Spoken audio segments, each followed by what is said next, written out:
Hi friends మొన్న గురు పౌర్ణమి ముందు రోజు సింహాచలంలో గిరి ప్రదక్షిణ అయితే జరిగిందండి. ఈ గిరి ప్రదక్షిణలో పాల్గొనడానికి సుమారుగా 5 నుంచి 10 లక్షల మంది అయితే వస్తారు. కానీ గిరి ప్రదక్షిణ ఎలా చేయాలి, ఏ విధంగా చేస్తే మనకు సులువుగా ఉంటుంది అనే టిప్స్ అన్నీ కూడా నేను లాంగ్ వీడియోలో మీతో షేర్ చేసుకున్నానండి. ఒకసారి లాంగ్ వీడియో చూసారు అనుకోండి, మీకు డీటెయిల్గా అన్నీ కూడా అర్థమవుతుంది. అలాగే గిరి ప్రదక్షిణ ఎన్ని కిలోమీటర్లు ఉంటుంది అనేది కూడా ఆ వీడియోలో షేర్ చేసుకున్నాను. అలాగే గిరి ప్రదక్షిణలో కొన్ని ఫన్నీ మూమెంట్స్ అన్నీ కూడా నేను ఇన్స్టా పేజ్లో పోస్ట్ చేశానండి. మన ఇన్స్టా పేజ్ కూడా స్మార్ట్ అరుణ వ్లాగ్స్, తప్పకుండా ఇన్స్టా పేజ్ని ఫాలో అవ్వండి.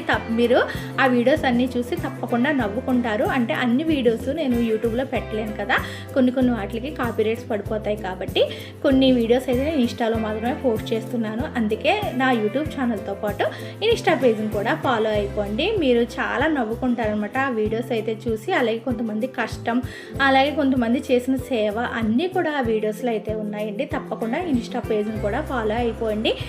మాకైతే గిరి ప్రదక్షిణ మొత్తం 13 గంటలు అయితే పట్టిందండి. ఆ 13 గంటల్లో ఎన్ని కిలోమీటర్లు తిరిగామో అన్నీ కూడా లాంగ్ వీడియోలో ఉన్నాయి. ఇంకా గిరి ప్రదక్షిణ పూర్తయిన తర్వాత మళ్ళీ మేమైతే దర్శనానికి అయితే వెళ్ళిపోయామండి. దర్శనం ఎన్ని గంటల్లో పూర్తయింది అన్నీ కూడా డీటెయిల్గా లాంగ్ వీడియోలో అయితే పెట్టానండి. లాంగ్ వీడియో లింకు ఈ వీడియో కింద అయితే ఇస్తాను. తప్పకుండా ఆ లింక్ క్లిక్ చేసి పూర్తిగా వీడియో చూడండి. అలాగే ఈ మరెన్నో వీడియోస్ కోసం మన ఛానల్ని ఫాలో అవుతూ ఉండండి. వీడియో నచ్చితే లైక్ చేయండి.